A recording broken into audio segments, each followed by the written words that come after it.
రాష్ట్ర స్థాయి బ్యాంకర్ల సమావేశంలో మంత్రి తుమ్మల నాగేశ్వరరావు కీలక వ్యాఖ్యలు చేశారు. బ్యాంకర్లు నిబంధనల ప్రకారమే లోన్లు ఇస్తే కేటుగాళ్లు కోట్లకు కోట్లు ఎలా ఎగ్గొడతారని విమర్శించారు. ఎగవేతదారులను గుర్తించకపోతే విశ్వసనీయతకు ప్రమాదమని హెచ్చరించారు.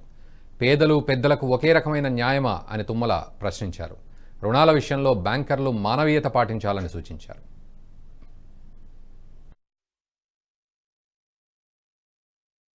పెద్దలకు ఒక న్యాయం కాకుండా అందరికీ సమానమైనటువంటి రీతిలో ఈ వ్యవస్థ పనిచేయాలనేది నాకు ఆకాంక్ష. కాబట్టి దయచేసి వాళ్ళని వసూలు చేసే స్థితిలోనన్నా ఉండాలి. వాళ్ళ యొక్క ఆస్తులు మీరు నా భూమి తాకట్టు పెట్టుకొని మీరు ఇచ్చినప్పుడు వాళ్ళకి ఏం తాకట్టు పెట్టుకొని అన్ని వేల కోట్లు లక్షల కోట్లు ఇచ్చారని చెప్పి ప్రజలు మమ్మల్ని అడుగుతున్నారు. ప్రజల దగ్గరికి వెళ్ళినప్పుడు ఆ ఈము పక్షులోళ్ళు ఉన్నారు. 15 సంవత్సరాల క్రితం వాళ్ళకి లోన్ ఇచ్చాం. వాళ్ళకి బైబ్యాక్ అరేంజ్మెంట్ చేయలే. ఒక ప్రైవేట్ కంపెనీ వాడు బైబ్యాక్ అరేంజ్మెంట్ చేసుకొని పైసలు ఇవ్వకుండా వెళ్ళిపోయిండు. ఆ పక్షులు నీళ్ళు అడవిలోకి వదిలిపెట్టాల్సిన పరిస్థితి వచ్చింది మార్కెటింగ్ లేక. వన్ టైం సెటిల్మెంట్ చేయండి అయ్యా బాబు అని వాళ్ళు 15 సంవత్సరాలు బట్టి తిరుగుతున్నారు. మనోళ్ళు దాన్ని యాక్సెప్ట్ చేయట్లేదు. నేననేది ఏంటంటే న్యాయం ధర్మం రూల్స్ ఉంటాయి, ప్రొసీజర్స్ ఉంటాయి, పద్ధతులు ఉంటాయి, కానీ మానవీయ కోణం కూడా ఉంటుంది.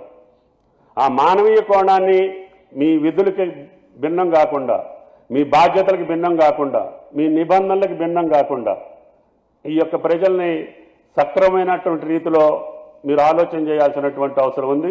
మన వ్యవస్థల మీద విశ్వసనీయత ఉంటే అందరం కూడా రేపు అతి కొద్ది రోజుల్లోనే తెలంగాణలో మార్పు తెచ్చుకునేదానికి అవకాశం ఉంటుంది. పేదలకు ఒక న్యాయం, పెద్దలకు ఒక న్యాయం కాకుండా అందరికీ సమానమైనటువంటి రీతిలో ఈ వ్యవస్థ పనిచేయాలనేది నాకు ఆకాంక్ష. కాబట్టి దయచేసి లోనింగ్ డీటెయిల్స్ అన్నీ రాష్ట్ర ప్రభుత్వానికి సక్రమమైనటువంటి పద్ధతిలో సరైనటువంటి పద్ధతులు అందిస్తే మాకు ఇంకా వెసులుబాటు ఉండే అవకాశం ఉంది. మా పథకాలకి కరెక్ట్గా రేపు రైతు భరోసా కావచ్చు, లేదా రైతు బీమా కావచ్చు, అదేవిధంగా ఇన్సూరెన్స్ పథకాలు కావచ్చు, మీ యొక్క డీటెయిల్స్ మాకు సక్రమంగా సరైనటువంటి పద్ధతిలో రాష్ట్ర ప్రభుత్వానికి అందివ్వాలని చెప్పి మిమ్మల్ని కోరుతా ఉన్నాం.